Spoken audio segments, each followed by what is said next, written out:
Vamos então fazer agora a segunda parte. Eu quero ler novamente o texto de Mateus 5 e depois nós vamos orar de novo e eu vou fazer essa segunda parte aqui.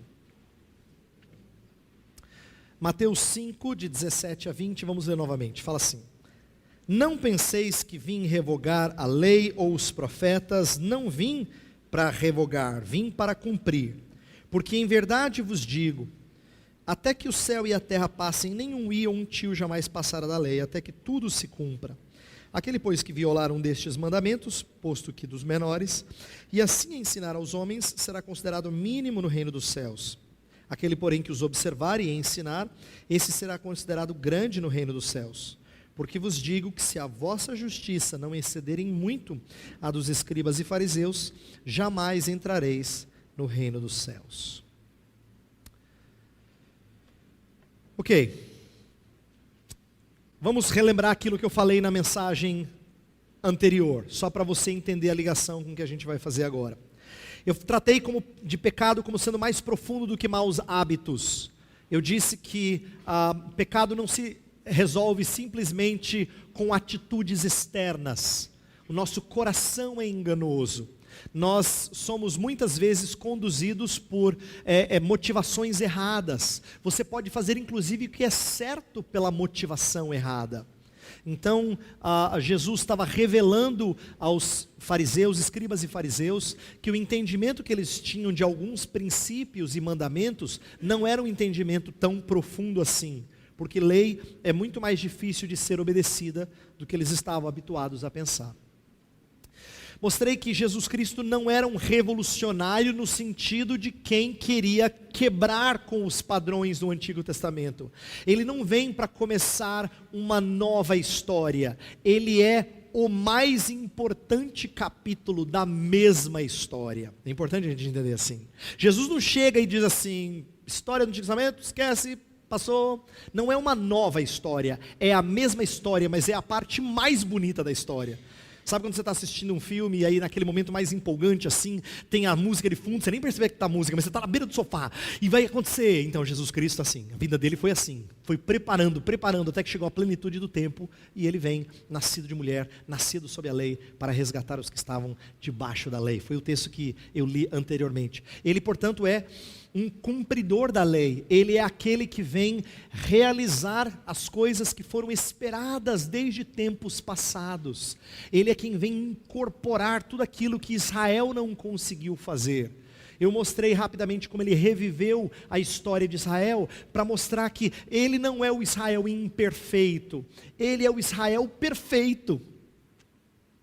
Ele não é o israelita para quem Deus fala assim, obedeçam a minha lei e os povos vizinhos. Está lá em Deuteronômio 4, esse texto que eu estou mencionando. Lá em Deuteronômio 4, Deus fala assim através de Moisés: cumpram, obedeçam os meus mandamentos quando vocês estiverem na terra. E aí quando vocês estiverem lá, as nações vão olhar para vocês e falar assim, que Deus é tão próximo como o Senhor? E que leis são tão justas como as leis de Israel? A ideia era que Israel, no meio, inserido em meio a outras nações, mesmo sendo um povo pequeno, impactasse, fosse luz para os gentios. Mas a gente sabe que a história do Antigo Testamento é outra. Israel foi mais influenciável do que, foi influenciada do que influenciou outros. Não é? E aí é por isso que Jesus Cristo vem fazer aquilo que Israel não fez. Jesus foi o cumprimento escatológico de todo o Antigo Testamento, reviveu as experiências de Israel, só que sem pecado. E aí eu disse aquilo que eu já ensinei ontem: o Evangelho não suplanta a lei, ele não vem para anular a lei, mas ele acha quem a cumpre. Jesus Cristo é o verdadeiro cumpridor de toda a lei de Deus, de uma forma como nós não o somos. E é por isso que não só a sua mensagem, mas a sua vida é marcante na nossa relação com a lei. Por quê? Porque ele é aquele corredor, lembra que eu disse? Ele é o corredor que está na linha de chegada, porque ele já passou por tudo. Lembra, Hebreus vai usar aplicações assim que são lindas, vai dizer assim: aquele que foi tentado à nossa semelhança em todas as coisas é poderoso para socorrer os que são tentados. Por que diz isso? Porque Jesus Cristo não só sabe as coisas pelas quais você passa conceitualmente, ele as experimentou. Imagina que Deus tenha se dignado descer tão baixo assim, que ele vivencia a vida difícil, estragada e cheia de maldições que você e eu vivemos, para que ele se compadeça de nós. E quando a gente ora e fala em nome de Jesus ao nosso Pai, não dá para dizer assim: Deus, você não entende. Ele entende, não só porque Ele conhece você, Ele já vivenciou o que você vivencia. Olha que coisa impressionante. O Salvador, sendo rico, se fez pobre por amor de vós, disse Paulo aos Coríntios. Então Jesus Cristo, Ele é o cumpridor da lei. E nesse sentido, o Evangelho não suplanta a lei, mas acha quem a cumpre. E Cristo tirou o peso da lei sobre nós. Por quê? Porque agora Deus não nos julga mais baseado no nosso desempenho. E eu estou falando essas coisas e espero ter sido claro no seguinte sentido. Quando a gente anda caminho de santidade, frequentemente nós temos a impressão de que Deus nos salva pela graça, mas depois Deus se agrada pela nossa obediência. A gente tem essa impressão. Nós, semelhante aos Gálatas que eu ensinei ontem, nós começamos com essa ideia de graça, mas às vezes a gente tem a impressão de que santificação é baseada na nossa força. Tanto é que frequentemente nós ouvimos e fazemos ameaças uns para os outros, para ver se assusta. Você já não fez ameaça, por exemplo, para dizer assim: Deus vai julgar assim. Nós temos dificuldade de enxergar o Evangelho como motor de uma vida de integridade, e é por isso que eu falei do carro sem motor. Não adianta você dizer nada para quem está afogando. Ele sabe que tem que nadar, porque ele não tem força. Ele está afogando, é por isso que ele está afogando. Não adianta você chegar e dizer: nada, fulano, nada, dá abraçada. Não está. O que você está falando não tem utilidade nenhuma. É ineficaz. O que a gente precisa na vida da gente é do Evangelho, não só no começo da nossa vida. Eu falei ontem, todo momento da nossa vida.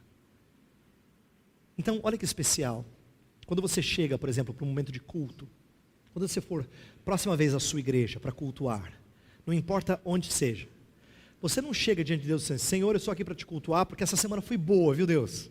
Eu acho que, não foi assim 10, mas eu diria um 8,5 foi, acho que, espiritualmente, acho que foi bom, 8,5, 9, não é assim. Quando você entende a lei, você diz: Senhor, eu estou reprovado essa semana de novo. De novo, Senhor, não passo na prova.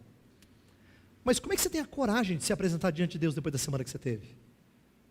Você o faz em nome de Jesus. Ele tirou o peso da lei. Ele não aceita só quem é bom.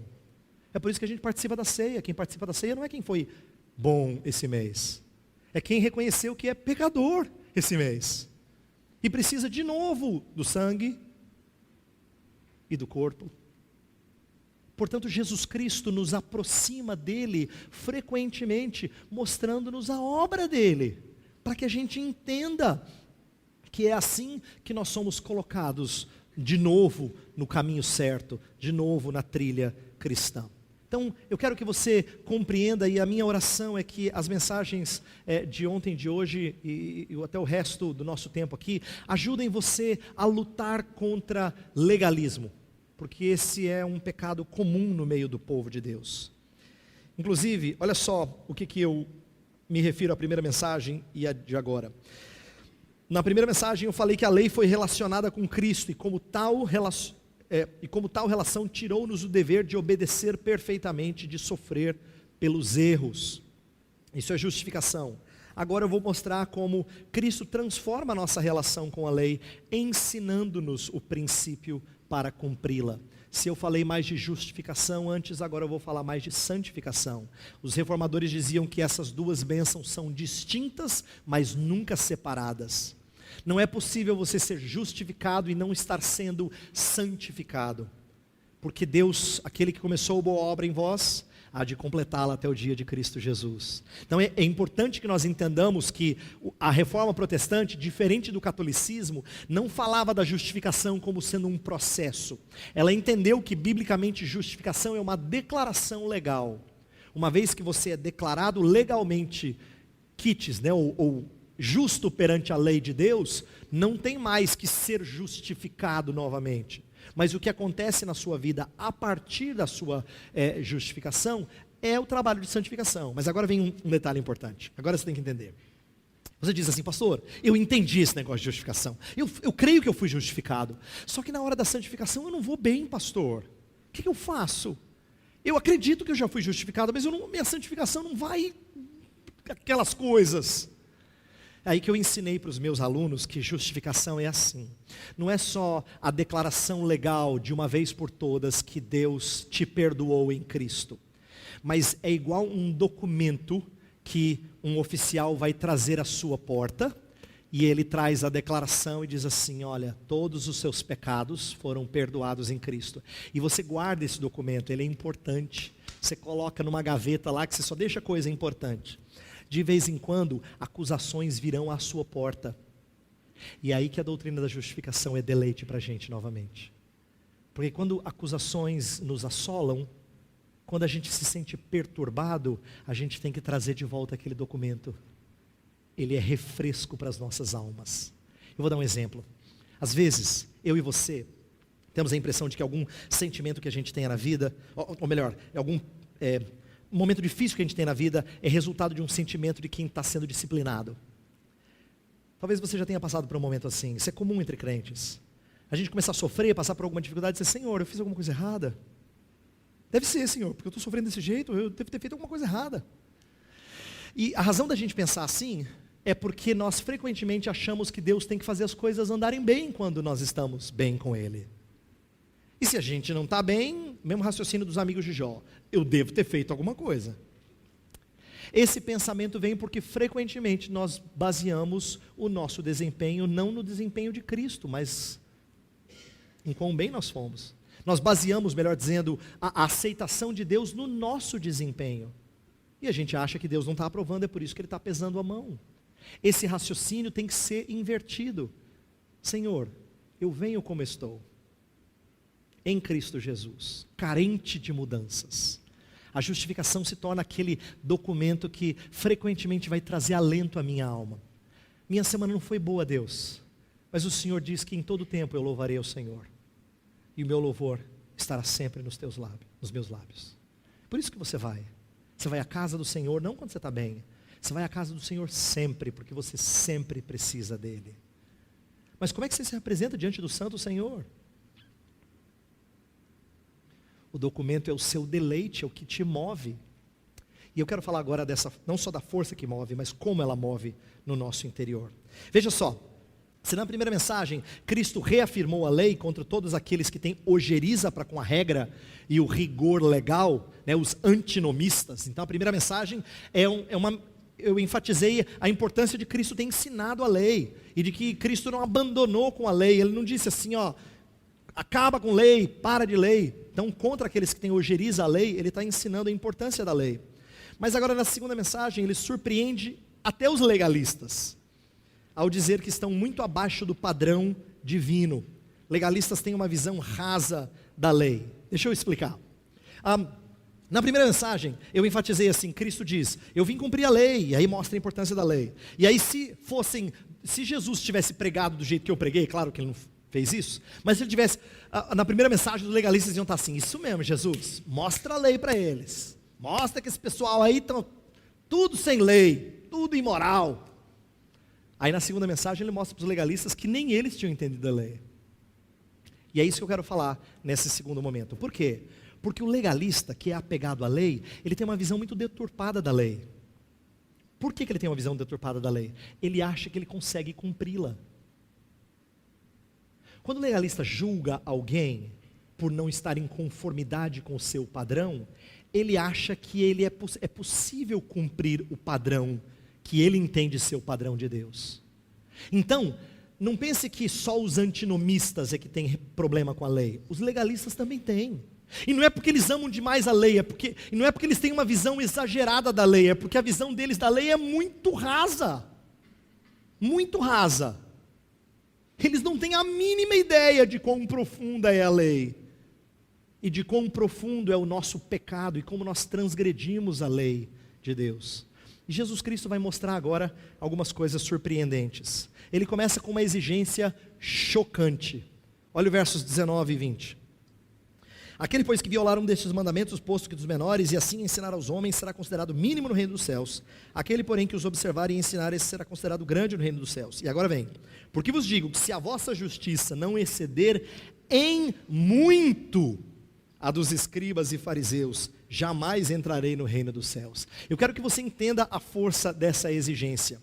Ele está falando para um povo que sabia que os escribas e fariseus eram um exemplo máximo de obediência à lei. Aí Jesus chega assim, ó, tem que ser melhor, mas ele não falou só que tem que ser melhor, tem que ser muito melhor. Jesus vai fazer uma exigência chocante. Quando ele fala, ouvistes que foi dito, Jesus não está se contrapondo a Moisés. Ele está se opondo aos acréscimos da tradição judaica. Ele está falando com homens que, como eu disse, pegavam a doutrina do sábado e criavam novas leis. Pegavam algumas coisas da lei do Antigo Testamento e criavam novos preceitos. Lembra que eu dei o exemplo do dinheiro que era usado para Corban, que era o dinheiro para Deus, antes do que para cuidar do pai e da mãe. É nesse sentido que Jesus está se opondo.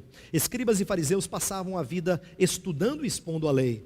Seria difícil demais ser mais justo do que eles. Filipenses 3,6 é um texto escrito por um fariseu. Lembra que Paulo era fariseu? Ele fala assim: olha, se alguém poderia confiar na carne, eu ganharia de vocês. Vamos jogar? Aí ele fala assim: primeiro, eu sou hebreu. Você é hebreu? Não, já perdeu. Já perdeu. Mas vamos mais longe? Eu sou da tribo de Benjamim. Você nem de tribo é. Eu sou da tribo de Benjamim. Ele vai mais longe. Quer mais longe? Eu fui circuncidado ao 8º dia. Você cumpriu a lei? Não. Está vendo? Não cumpriu a lei cerimonial. Tem mais. Aí ele vai mostrar que, quanto à justiça que há na lei, ele era irrepreensível. Presta atenção em como isso é importante. O que Paulo está dizendo é que nos tempos da cegueira dele, nos tempos em que ele achava que ele servia a Deus, como fariseu, mas ele não conhecia Cristo, ninguém tinha como apontar o dedo para ele e dizer assim: você é um hipócrita. Não. Ele disse assim, eu era irrepreensível. Eu era um homem cumpridor da lei, ninguém podia acusar. É claro que ele não enxergava a verdade de Deus como ele passou a enxergar, mas o que ele está testemunhando é que ele não era um homem de reputação ruim. Ele não era alguém que era uma coisa na igreja e outra coisa lá fora. Não, Paulo não. Paulo, todo mundo diria assim, está aí um homem que cumpre a lei. Era o que as pessoas achavam desse Saulo, que depois vem a ser Paulo.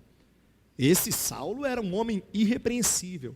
Agora imagina que Saulo, agora Paulo, conhecendo o que os escribas e fariseus faziam, ouve esse ensino de Jesus. Jesus fala assim: vocês têm que exceder em muito a justiça deles. Quero que você entenda que nos dias em que Jesus disse isso, é impossível. E eu não consigo nem achar um paralelo hoje.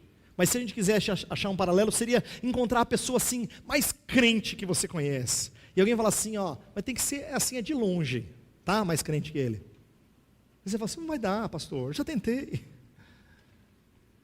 A exigência é muito chocante. Mas o que Jesus está ensinando? E agora que vem o ensino importante e a chave dessa segunda mensagem. Jesus está contrastando a justiça do coração com a justiça de mãos. Os fariseus eram ótimos para fazer coisas, para aparentar. Lembram que usavam os filactérios grandões para mostrar que eles carregavam a lei aqui na testa. Eles mostravam quanto eles oravam ao orar nas esquinas, Jesus fala, né? Senhor, graças te dou porque não sou como estes. Eles mostravam a sua justiça. Essa é a justiça de mãos. Jesus quer falar de uma justiça de coração, que homem nenhum vê, mas o Senhor vê. A justiça de coração é um excelente princípio contra a atual luta por justiça social. Nós vivemos num tempo em que não só os descrentes, mas até os crentes têm falado que a igreja não tem feito trabalho social. E eles alertam para um problema que é real no nosso meio.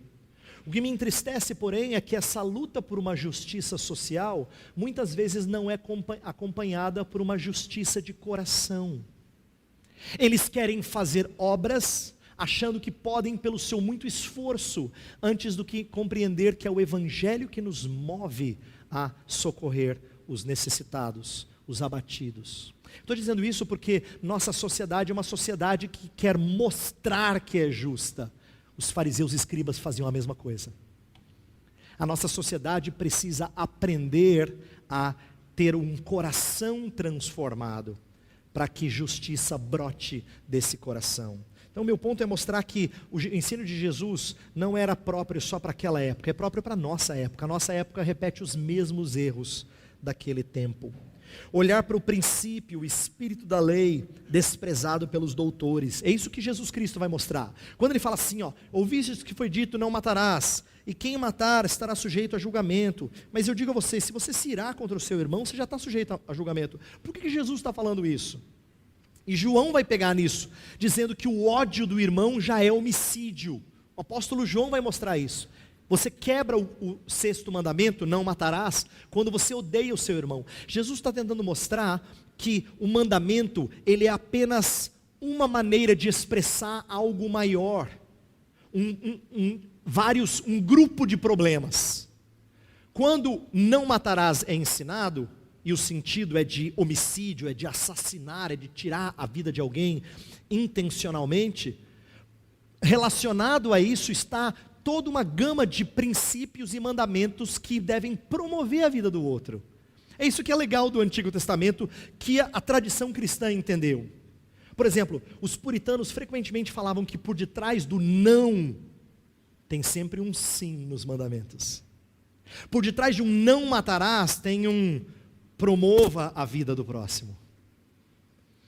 E Jesus vai mostrar para os escribas e fariseus que não é só deixar de matar que os faz justos. Eles levavam muitos à perdição e odiavam outros que não faziam igual a eles, e nisso eles estavam matando. Você já fez evangelização para alguém, e quando você pergunta para esse alguém assim, o que você acha que Deus pensa de você? Eu não sou perfeito, ninguém é perfeito, mas eu nunca matei, nunca roubei, não é? Brasileiro não argumenta assim frequentemente. O que ele quer dizer para você é que ele é justo, baseado numa justiça externa. Ele pensa assim. Ele acha que ele é justo porque é baseado numa justiça externa. O raciocínio dele é o mesmo, é o raciocínio de ímpio. E nós cristãos não podemos raciocinar assim. Jesus vai mostrar o espírito da lei, o princípio da lei. E uma das coisas fantásticas da lei é que ela mostra, no seu princípio, no seu espírito, ela vai revelar pecados onde ele achava que a gente não tinha pecado. Ele fala, nunca matei, nunca roubei. Você vai mostrar para ele que ele já matou e já roubou sim, várias vezes. A lei faz isso, ela fere o coração daquele que entende. Quando Jesus fala excederem muito a justiça dos escribas e fariseus, ele está falando de ser mais justo não em grau, mas em tipo. Presta atenção nisso. Jesus não quer dizer assim, você tem que fazer mais boas obras do que eles. Você precisa ler mais a Bíblia do que eles. Não dava, os caras já liam a Bíblia o tempo todo. Os caras negligenciavam outros mandamentos para poder aparentar justo nesses. Não é para competir quantas horas? 16 horas na Bíblia? Eu vou fazer 17 hoje. Não é assim. Jesus não está falando de mais no sentido de mais coisas a fazer. É um tipo diferente de justiça, que é muito superior à dos escribas e fariseus. Portanto, não se trata de quantidade de justiça, mas de justiça de outra qualidade. E é nisso que Jesus vai mostrar que aquilo que ele propõe para os seus discípulos é muito superior ao que escribas e fariseus faziam.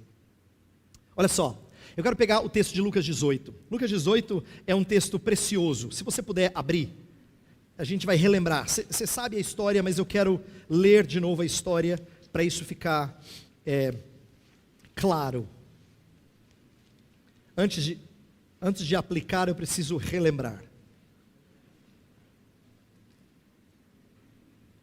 Lucas capítulo 18, a partir do verso 9, está lá.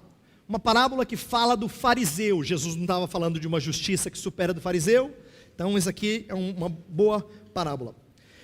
Propôs também essa parábola a alguns que confiavam em si mesmos por se considerarem justos e desprezavam os outros. 2 homens subiram ao templo com o propósito de orar.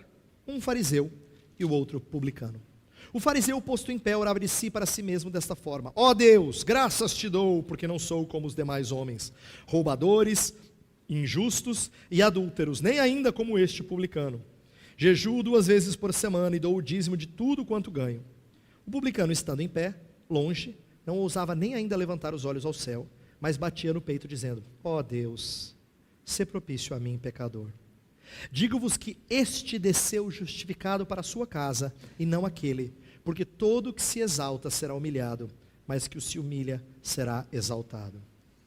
O que eu quero mostrar com essa história é o seguinte: o fariseu se julga superior aos outros, o tipo de justiça dele permite isso, na verdade incentiva isso. Por isso que ele diz: graças te dou, porque não sou como os outros, nem este publicano.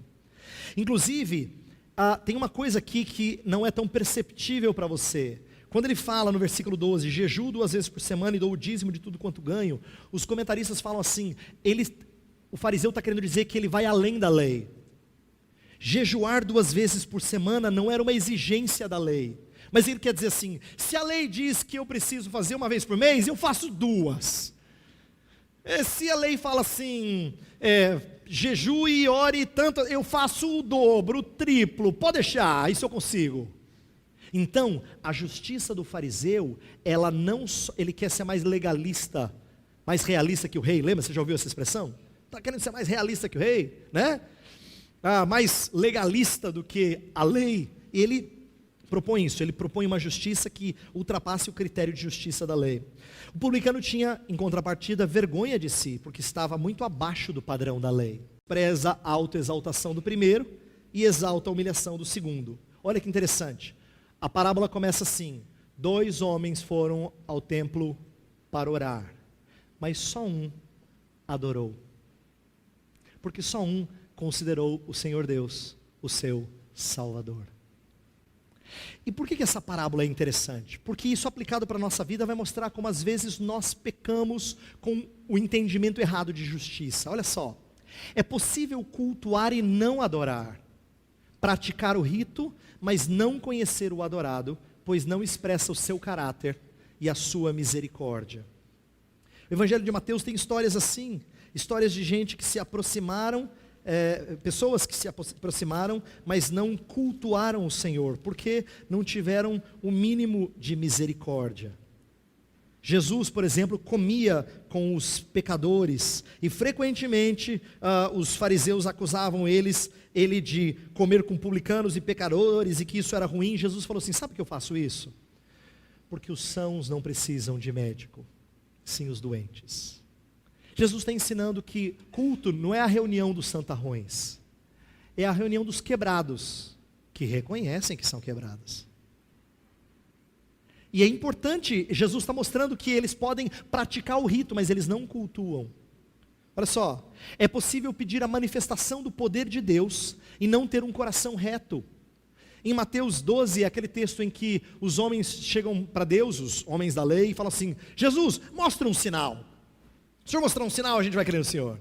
E Jesus vai mostrar para eles que eles são uma geração incrédula. Eles querem a manifestação do poder de Deus, mas o coração deles não é reto.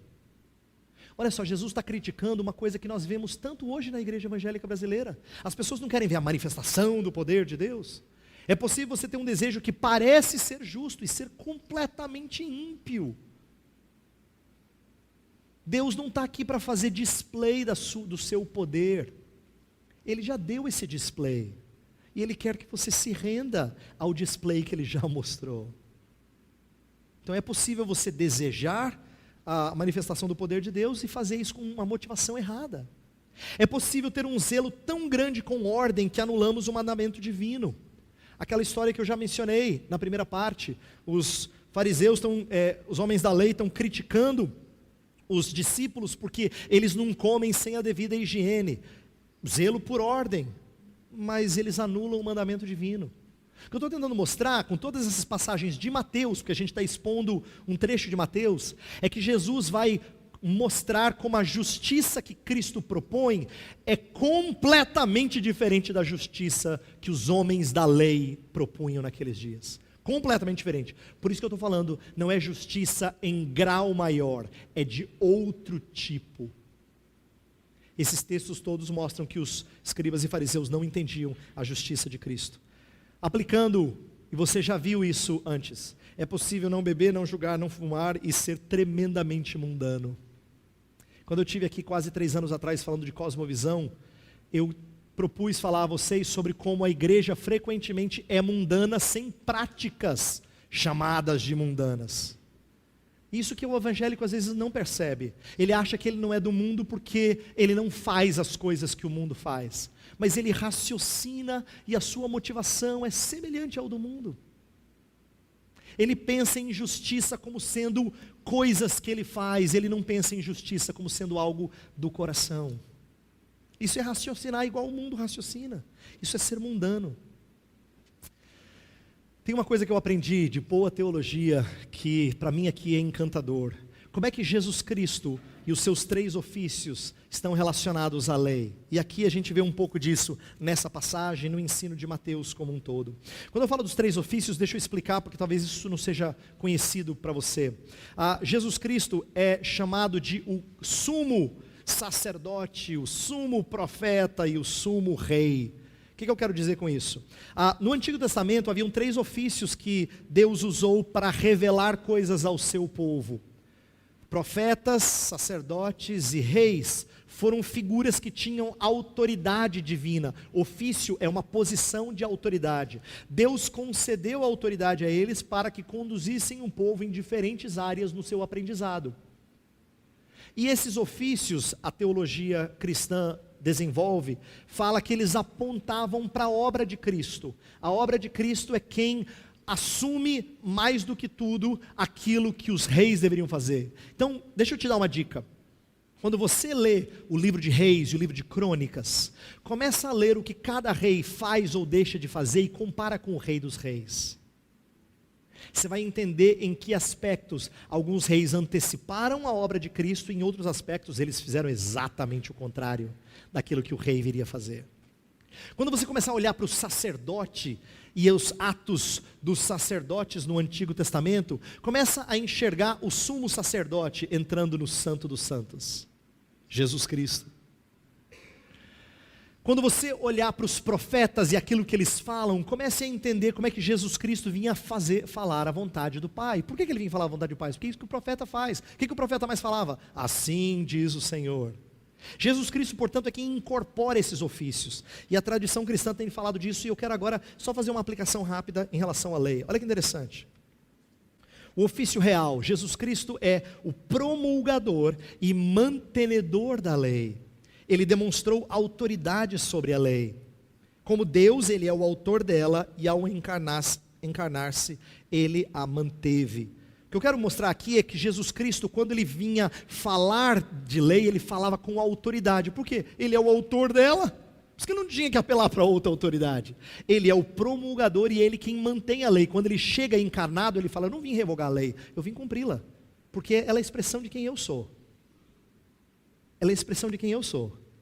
Então ele, agora como homem, tendo que se sujeitar à lei, porque todo homem precisa se sujeitar à lei, mesmo sendo Deus, ele mostra que ele é um mantenedor da lei. Olha o seu ofício sacerdotal.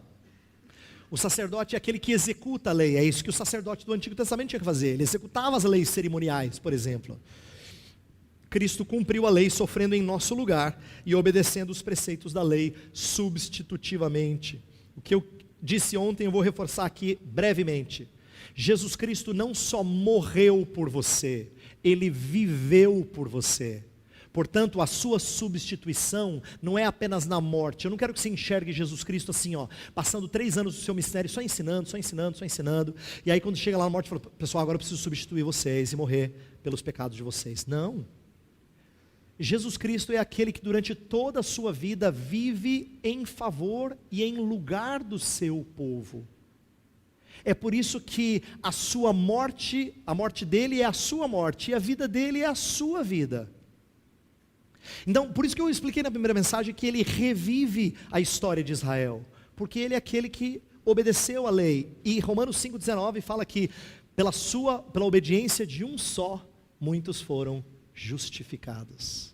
Pela obediência de um só, muitos foram justificados. Por último, o ofício profético. Jesus Cristo é o intérprete da lei. É por isso que quando ele vem falar da lei, ele vai mostrar que ele a entende de um jeito que outros não entenderam. O que o profeta no Antigo Testamento fazia? Ele pegava a lei e aplicava. Eu disse isso recentemente a um grupo de seminaristas, e eu quero dizer hoje para os alunos da Charles Spurgeon e os demais estão aqui.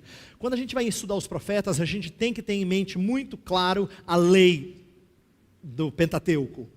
Principalmente Deuteronômio 28, se eu pudesse resumir assim. Por quê? Porque quando um profeta, ele vai falar do castigo de Deus, ele fala, eis que virá um castigo assim, assim, assim, e ele antecipa um determinado castigo, na verdade o que ele está fazendo é pegando as maldições da lei mosaica lá atrás em Deuteronômio 28 e aplicando isso à vida do povo.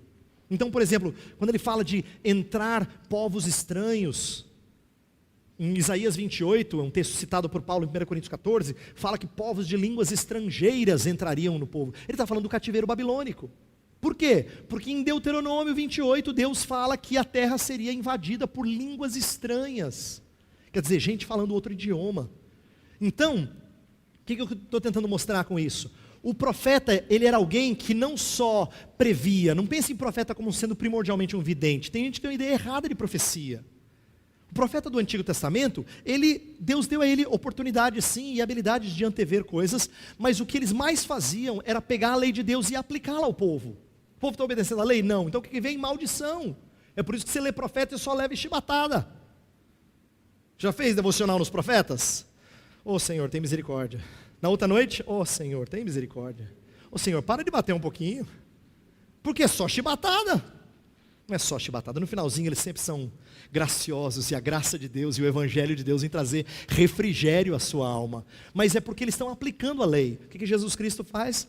Ele fez a devida leitura da lei, corrigindo interpretações de seus dias. O que eu quero mostrar para vocês é que Jesus Cristo, portanto, tem uma ligação com a lei que é interessantíssima e riquíssima, para que agora nós sejamos os devidos cumpridores dela. Então deixa eu contrastar, para você entender o outro tipo de justiça. A justiça farisaica, ela se mostra aos outros. A de Cristo, apresenta-se a Deus. A justiça farisaica, ela se preocupa com os frutos. A de Cristo se preocupa com a raiz. A justiça farisaica se preocupa com fazer. Em seus passos, o que faria Jesus, não é? Você quer fazer. A justiça de Cristo preocupa-se em ser. Se alguém está em Cristo, nova criatura é. Ele sabe que a sua identidade é o que o move a obedecer a Deus. A justiça farisaica inspira soberba, a de Cristo desperta humildade. É por isso que o homem que sai exaltado lá da parábola é um homem que humilhou-se. A justiça farisaica carrega fardos pesados. Porque é pesado ser alguém que sempre depende do seu desempenho. De vez em quando a máscara cai. Não pense que um legalista vive sempre tranquilo.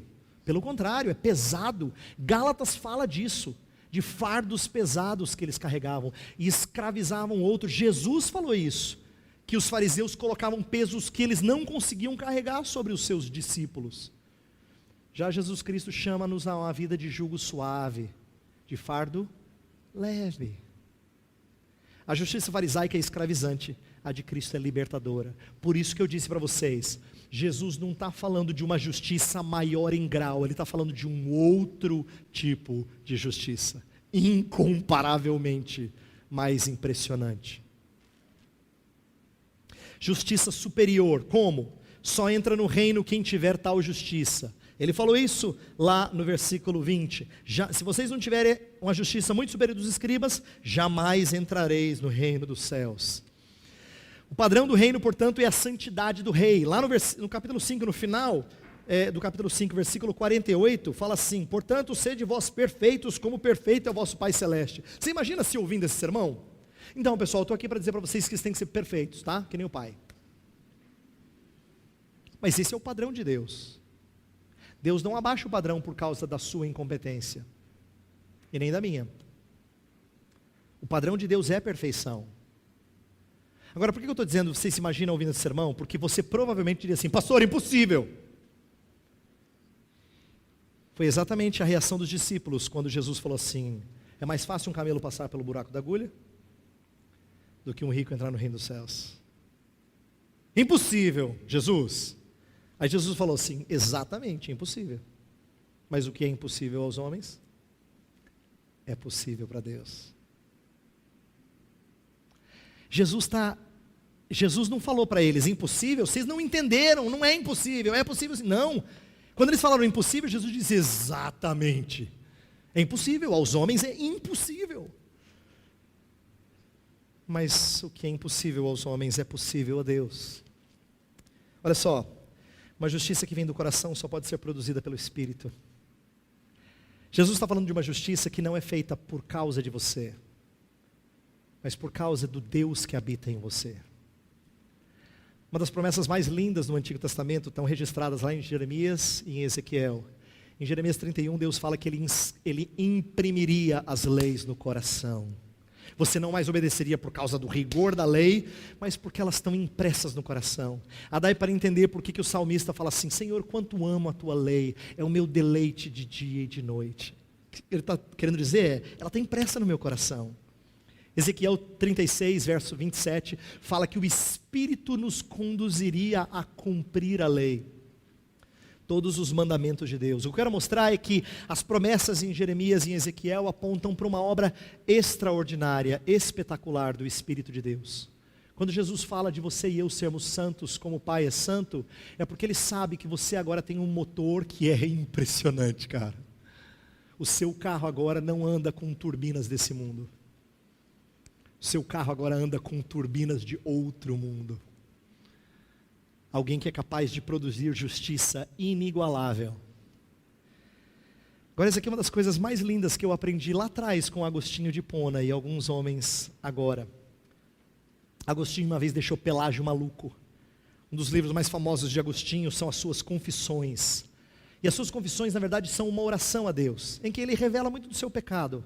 Tem uma frase lá que deixou Pelágio irado, quando ele falou assim, Deus, concede-nos aquilo que tu pedes de nós. Pelágio ficou irado, porque ele achava que esse tipo de oração ia incentivar licenciosidade, ia incentivar uma vida errada, isto é, uma vida, se Deus concede aquilo que eu tenho que fazer, então eu não tenho que fazer nada, eu aguardo assim. Era assim que Pelágio raciocinava, porque Pelágio pensava que nem um fariseu. Ele pensava que nem um fariseu. Mas o que Agostinho entendeu, que é tão rica contribuição na história da igreja? Ele entendeu que até aquilo que Deus exige de nós, Ele nos dá. Até aquilo que Ele cobra você, quem dá é Ele. Por isso que eu digo que Deus nos concede a justiça que Ele exige de nós. Ele cobra, mas Ele te dá motor para cumprir. Cristo já realizou a obra salvadora por nós, mas ainda não acabou a obra salvadora em nós. Eu quero que você pense isso. Quando você estiver desanimado, quando você estiver assim pensando, Senhor, eu não sei por que eu volto nesses pecados sempre. Lembre-se que Deus ainda não acabou. A sua história ainda está na metade, por assim dizer. Ela não terminou. Mas Deus garante que o final vai ser maravilhoso. Se a gente cresce nisso, o nosso presente seria melhor. Você já não foi para o final do livro para descobrir como é que terminava? Deus já te deu o final do livro. Pena que você não vai lá olhar. Pena que você não se alimenta disso. O final da história já foi contada. Um dia eu vou ser igual a Jesus Cristo. E para mim isso às vezes é inconcebível. Mas um dia isso vai acontecer com você também. Você vai ser semelhante a Ele, porque seremos como Ele é. 1 João 3, 2. Ele já te deu o final da história. Já pensou que gostoso a gente correr já sabendo como é que vai ser? O triunfo seu. É isso que Cristo faz por nós. Eu quero que você entenda que Ele ainda está trabalhando em nós. Termino com essa frase. Essa frase, novamente, foi cunhada por Agostinho e trabalhada no decorrer da história. A lei nos conduz ao Evangelho, para que o Evangelho nos traga de volta à lei. Deixa eu explicar o que isso significa. Ontem eu falei que a lei mostra a profundidade do nosso pecado para que a gente vá para Cristo em redenção. Só que redenção não é só perdão de pecados. Redenção é purificação da nossa vida, não é? Se confessarmos os nossos pecados, Ele é fiel e justo para o quê? E nos purificar de toda injustiça. Se você ama o Senhor Jesus, você não pode se contentar apenas em ser perdoado dos seus pecados. Isso é muito precioso. Mas você tem que desejar ser purificado de toda injustiça. Porque a nossa salvação não é somente perdoar de nossas falhas, mas é produção de justiça em nós. O que eu quero mostrar para vocês é que tudo aquilo que Deus está fazendo em Jesus Cristo, por obra do Espírito, é fazer você voltar para a lei agora com outro coração. E você dizer assim: Senhor, eu amo a tua lei, porque a tua lei é a expressão de quem é o Senhor. A lei é a expressão de quem é o Senhor. Eu quero terminar com o Salmo 19. Salmo 19, a partir do versículo 7, diz assim: A lei do Senhor é perfeita e restaura a alma. O testemunho do Senhor é fiel e dá sabedoria aos simples. Os preceitos do Senhor são retos e alegram o coração. O mandamento do Senhor é puro e ilumina os olhos. O temor do Senhor é límpido e permanece para sempre. Os juízos do Senhor são verdadeiros e todos igualmente justos. São mais desejáveis do que ouro, mais do que muito ouro depurado, e são mais doces do que o mel e o destilar dos favos. Além disso, por eles se admoesta o teu servo, em os guardar a grande recompensa. Você percebeu que até aqui ele ama essa lei? Ele fala maravilhas dessa lei. E ele entende que cumprir a lei não só é certo, é bom, a grande recompensa. Mas agora olha o que acontece quando você se depara com a lei. Quem há que possa discernir as próprias faltas? Absolve-me das que me são ocultas. Ele sabe que tem coisas que às vezes ele não enxerga de pecados dele. Mas olha o verso 13. Também da soberba guarda o teu servo, que ela não me domine. Então serei irrepreensível e ficarei livre de grande transgressão. Aqui ele está querendo ser perdoado de todos os pecados. Mas o último verso mostra que ele quer ser purificado de toda injustiça. Olha só. As palavras dos meus lábios e o meditar do meu coração sejam agradáveis na tua presença, Senhor, rocha minha e redentor meu. Vamos orar. Senhor, nosso Deus e Pai, nós te bendizemos porque o Senhor tem nos dado maior entendimento do Evangelho de Jesus Cristo. Mas nós queremos que esse Evangelho não só nos faça amar a obra que Cristo já realizou por nós, mas que a gente se encante com essa obra e que nós sejamos movidos a te louvar pela obra que Cristo está fazendo em nós. Ó Senhor, como é bom saber que nós não só fomos justificados, mas estamos sendo santificados. Pai, e para os meus irmãos e irmãs aqui que estão lutando com pecados, e estão tristes por causa dos seus erros, eu peço que o Senhor os perdoe nessa noite. Que eles confessem os seus pecados com um coração sincero, aberto, realmente tristes, chorosos por causa de sua injustiça. Mas ensina-os a entender que, se o Espírito habita neles, uma transformação extraordinária já está acontecendo. Por mais que eles não vejam isso, Senhor. Ensina-nos a enxergar com os teus olhos, a compreender que o Senhor não começa a obra redentora e deixa sem terminar. Aquilo que o Senhor começa, o Senhor há de completar até o dia de Jesus. Portanto, aos meus irmãos e irmãs que estão na luta, Senhor, dá consolo a eles. E faze-os consolados, certos de que o final já foi descrito. Eles serão lindos como o Senhor Jesus é. Eles serão perfeitos como o Senhor é, Pai. E eles serão santos como o Espírito é. Então, ajuda-nos a crer nisso. E move-nos a vida de santidade baseados nisso. Nós oramos em nome de Cristo Jesus. Amém e amém.